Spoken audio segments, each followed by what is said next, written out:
everybody. So we're coming into Fort Worth right now. This load's supposed to go to Grand Prairie and be dropped off, but they were talking about... hold on. So, okay, I'm pretty sure... Oh, God, that's fucking hilarious. You guys can't see this. Okay. There was half of a house. What is it? Like, it's one of those... You know what I mean? It's one of those mobile homes or whatever.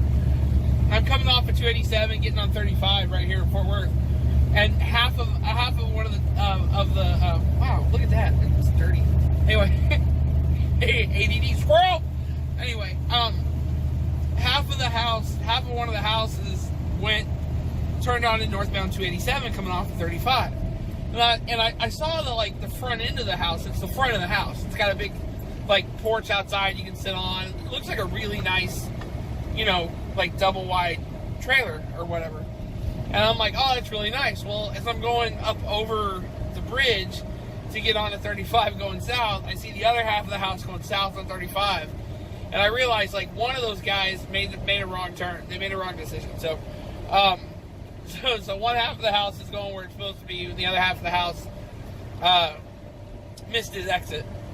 So, or, took an exit he wasn't supposed to take or something like that. And I'm guessing it's the second guy, the one that I went over the top of. I just thought that was funny. Anyway. Alright, guys. So, to get back to what I was saying, the load needs to be delivered in Grand Prairie. And, I don't know exactly how that's going to happen. So, I was told, bring the load in, drop the load off in the yard, and then we'll get somebody to take it over. Well, and be here at noon. Try to be here by noon. Well, it's not noon. It's almost 1 o'clock. And I started my day at 6, thinking I was going to make it here by noon. But, I was going to get fuel and everything. It was a 5-hour drive down from Amarillo. And so I was going to get, fuel, and I was going to get, what am I thinking? I was going to get fuel, but then I couldn't get fuel. So... not at the Amarillo and Petro, so then I thought, or the Petro and Amarillo. So then I was like, what I'll do instead is I'll just, I'll go on and hopefully I'll make it all the way. Well, I didn't. I had to stop and get fuel a little bit ago. But then the other part of the plan was just bring the trailer in, drop it off, and we'll get somebody else to take it in. Well, then I'd be here by noon. Well, then I'm supposed to go off duty at noon, and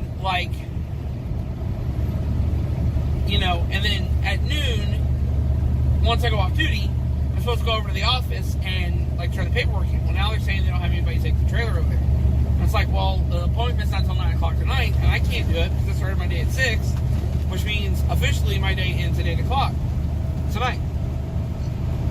I thought about doing the sleeper berth provision and doing it that way, and then taking it over and dropping off at 9. But the problem is, if I do that, then there's not enough hours. It's almost 1 o'clock now, and I'm not off duty yet. So, 1 o'clock into the yard, and then 9 o'clock it has to be delivered. 1 to 9, sure, that's off duty, right? I can do the sleeper berth provision then, but the problem is I don't have I wouldn't be able to start the truck again moving until 9 o'clock. So, and it's supposed to deliver at 9, not deliver at 10. Which, that may be what they're doing. They're just trying to move the appointment around, or maybe they're going to move it to tomorrow morning, and I'll go do it tomorrow morning, or something like that. Who knows? But, I don't know. Anyway, so that's what we're going to do. In the meantime, on the RV front. So, one of the problems that I've had with the RV, with the whole RV idea lately, is the logistics of attempting it. So the whole point of the RV is to spend as little money as possible on my overhead cost.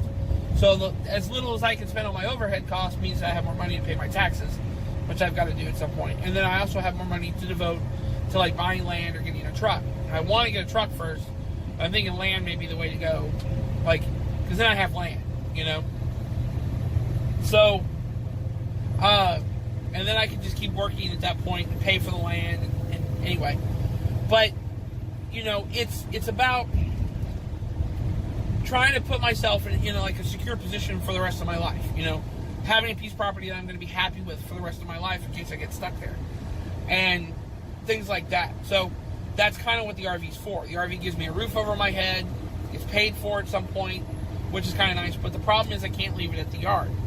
I talked to the guy, the dispatcher, not the dispatcher, the owner of the company I drive for. And he's like, man, don't leave it at the yard, because there's shady people that come through there, and God only knows what might happen to it. Okay. So I've been looking around, trying to find a place to, trying to find a place to store the RV, and I think I found the place. Okay. The problem is they're full. I got one spot open right now. I don't even have the RV yet, and I've got all these cars. I've got 4 cars that I've got. My brother's driving my 90 van. I've got an 84 conversion van that I don't want to sell. My uncle says I ought to sell it, but I don't want to sell it. So I've got a 90 Suburban, GMC Suburban 4-wheel drive that I don't want to get rid of. And then I've got my Caprice, my 96 Caprice, which is what I daily drive now when I'm home. And so I'm thinking I need to get everything kind of under one roof, I guess, or onto one piece of property. And so it might be tough to do that currently, but it's just a matter of going down there and asking. And I called and asked, and they've got one spot open. And it's an outside spot, it's not undercover, and it's like $45 for the spot. So I think today I'm probably going to go down there, and I'm probably going to go down there and get the spot, because it's big enough for the RV. The RV's 35 feet. I'm probably going to end up with this RV.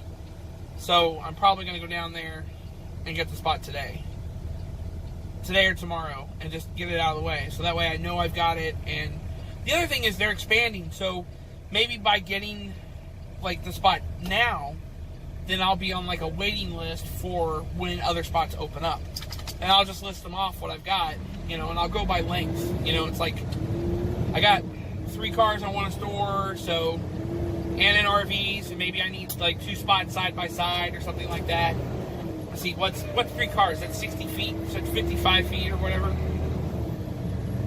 So 2 55-foot spots for the price that they're talking about, as far as spots are concerned, would be, it's not too bad. About $200 for 2 spots. So anyway, and everything would be undercover. That would be the other nice part about it. So I don't know. But anyway, that's part of the deal at this point, is just trying to get things set up to where I think they need to be. And I think I found the place to store the RV, so that's pretty nice.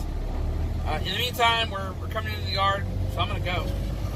I'm gonna go clock out real quick and run over to the office and see what they want as far as today is concerned. I'll leave the dog and the cat in the truck, I guess. And then when I get back, I'll, they're like, yeah, don't worry about it, just go off duty, blah, blah, blah. I'm like, okay.